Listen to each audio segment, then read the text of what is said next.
Hey guys, Manny Vaya here, founder of 2000books.com, and in this video I will explain to you what good strategy is and how you can formulate good strategy in your business. And this idea comes from the book Good Strategy, Bad Strategy. So I'll effectively be summarizing the book Good Strategy, Bad Strategy through the filter of a story. I'll tell you a story of one of my coaching clients, and I'll tell you how strategy actually comes into play, how you formulate the strategy, and how you execute on strategy, all through the ideas from Good Strategy, Bad Strategy. All right, let's do this. So here's the simplest definition of strategy. Finding the crucial leverage point where even the smallest effort unleashes the greatest effect. What that means is you find those pivot points where even if you put in a little bit of effort, a little bit of hard work, it's going to produce a lot of results. And if you put in a lot of hard work, well, it's going to produce a tremendous amount of results. So what exactly is it? Where exactly should we be focusing our time and energy in order to produce dramatic results? So ultimately, strategy boils down to finding where should we focus our time, our energy, our resources right now in order to be able to get the maximum results. That's the key to strategy. Way too often, I see people doing the right thing at the wrong time. Especially in business, doing the right thing at the wrong time does not actually give you any results. On the other hand, it is the recipe for going broke. Because when you are doing the right thing and you think you are doing the right thing, but you're doing it at the wrong time, you're not going to get any results. You're not actually going to make progress. You're only going to be banging your head against the wall. So you have to be very, very, very careful in identifying the right strategy for this current moment. Where you are in business right now, what is it that you need to do in order to make forward progress, in order to make tremendous progress? So let's talk about that. Let's talk about how to identify the right strategy. You see, business is like baking a cake. If you have all the ingredients, but if you go about baking a cake in the wrong sequence, as in you do the right thing at the wrong time, if you do the right thing at the wrong time, what do you get? You end up with either a burnt cake, or you end up with a bunch of dough, or you end up with sweet tasting cardboard. You never end up with a cake. When you have to bake a cake, you do the right things at the right time. You follow the recipe. And that is the challenge for a lot of entrepreneurs. Doing the right thing at the right time rather than doing the right thing at the wrong time. So now let me tell you Sarah's story and we'll debug it. We'll strategically debug her problem. So here's what was going on in Sarah's life. She had an email list of around 5,000 people and she had just launched an ebook and she was selling it for $10 a pop. And she came to me saying, hey, I cannot survive this business. I'm going broke rather quickly. I don't know what to do anymore. I'm like, okay, well, tell me what you're doing. She's like, well, I have been able to sell 150 copies of this ebook. I'm trying to sell more. So I'm improving my sales page. I'm improving my email marketing. I'm improving my sales video. I'm actually trying to go and post videos on YouTube. I'm doing this Facebook marketing. I'm doing this Instagram marketing. And as soon as I heard that, I'm like, stop. Okay, you told me you have a list of 5,000 and you have sold 150 books, and that means you have made 150 multiplied by $10. So you made $1,500 in how long? She's like, yeah, 2 months I've made $1,500.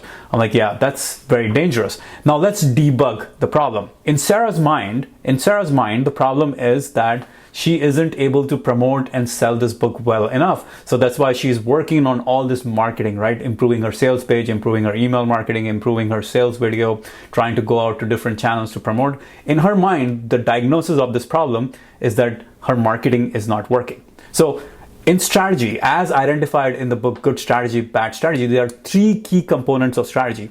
The first component is the diagnosis. And this is where the real big changes come. Most of the times, people diagnose problems wrong. People diagnose a problem as something while it is completely different. Now, what happens if you go to a doctor and you get the wrong diagnosis? Even though the doctor might give you the medicines and the therapeutic approach, you are screwed because you are actually taking medications for the wrong problem. You are doing the right thing at the wrong time.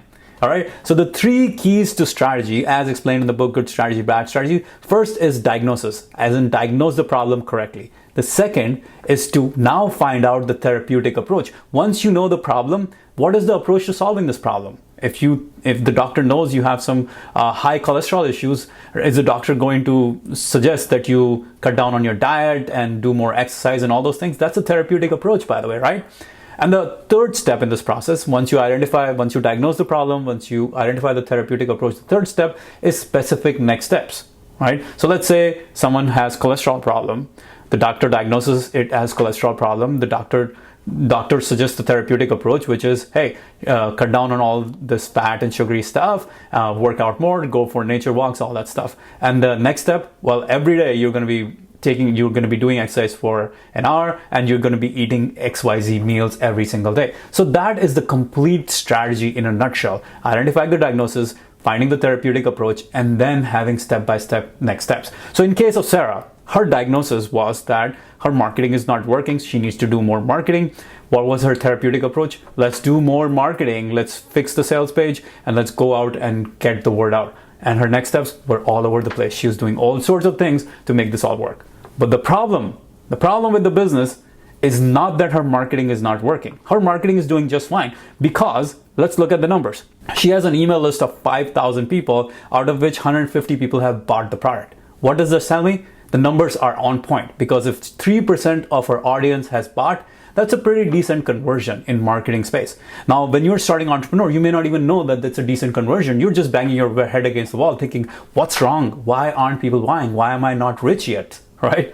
But the reality is that if you have a list of 5,000 people, and if you got 3% of the people to buy your product, you actually did well on the marketing. Yeah, you could improve it, but I wouldn't be as optimistic as to say that, well, you'll get 50% or 100% of your people to buy. That's not going to happen. The other problem that Sarah has is that she has a small list, and she has a very low dollar price point product. Now, what happens as a result of that is that with a really small list and with a low price point product, she cannot break through. She cannot make enough money. It's no way, no matter what she does, she cannot make enough money. Because what happens is there's only a certain percent of the audience that will convert at that price point, or there's only a certain percent of audience you'll be able to sell to.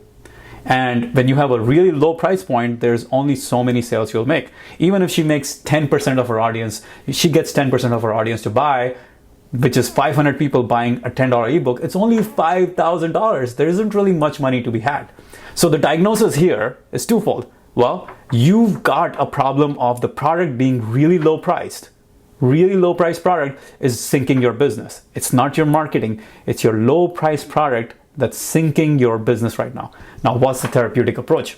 Well, we've got to find a higher price point product. Now, Sarah has got some serious skill in her niche, but she's trying to sell it in an ebook format rather than in a higher price point format. So I said, hey, Sarah, you need to work on some mid to high ticket offer, somewhere between $200 to $1,000. And for that kind of offer, you literally have to offer some sort of coaching, some sort of ongoing consulting or something like that in order to make that work. And what I'm expecting is for a list of 5,000, even if you get 1% of that clientele to convert on a recurring monthly offer, you'll be fine. So if you have a $200 offer and you get 1% of those people to convert, which is 50 people, $200 a month multiplied by 50, that's $10,000 a month in coaching or consulting or something of that nature, or group coaching program, right? So the therapeutic approach was, hey, let's identify let's sell a higher ticket, higher price point product, because your audience size is really small. You're not going to be able to survive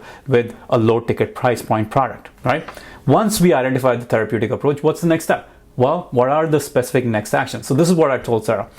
Go send a survey to your list. I asked them what exactly is their pain point, what is their biggest problem, what are the biggest frustrations, even get on a call with some of these people just to understand more of it. And then on the call, offer them the higher ticket coaching, group coaching program that you have on mind, right? And keep on doing that till you fill XYZ number of slots so that you make the money that you are trying to make. What Sarah ended up doing was amazing. She sold a $500 a month coaching program, a group coaching program, $500 a month to 24 people. That's $12,000 a month. Just 24 people. So she didn't have to go and do this crazy marketing all over the place, go to Instagram, post it, go to Facebook, post it, go to YouTube and create videos and all that stuff. No, she didn't have to do that. She just went to her list, found those 24 people who had that pain, who were willing to pay for the coaching, and she was now in business in serious way. So you see, identifying the pain, identifying the main problem is the crucial point here. If you don't have the right if you don't understand what exactly the problem is, you will be revving your engines. You will be wasting your time and effort and energy. You'll be doing the right things at the wrong time. Well, what Sarah was doing, as in improving her sales page and sales video and all those things, and improving her email marketing, those are right things to do at the right stage of business. Not at her stage of business, because the leverage is so small, it's not going to be worth it. You need a much higher leverage for it to be worth it. Yes, I optimize my sales pages all the time. I optimize my email funnels all the time, because the business is much bigger. So it actually makes sense for our business to do all these optimizations, because I know the conversions are there, right? But for her, there's no use optimizing something that doesn't really have any kind of leverage right now. So for her, the key was to go for a higher ticket price point. Now, everyone's problem is different. I see all sorts of problems in different space, in different business niches. It's different kinds of problems that people run into. So as Richard Drummel says, the best way to identify the perfect strategy for you is to go find someone who has walked the path that you're trying to walk. Go find someone who has done what you're trying to do, and they can tell you exactly what you're doing wrong. They can tell you the diagnosis, and they can tell you what are the few things that you need to do right now in order to go take your business to the next level, or in order to take your life to the next level, whatever it might be. So hopefully you understand the power of strategy in building your business. And if you need help in order to grow your business, if you need strategic help in order to grow your business, and if you need some coaching and direction, apply for my coaching program. Go to 2000books.com/apply, and I will be in touch. All right, guys, talk to you later. Bye-bye.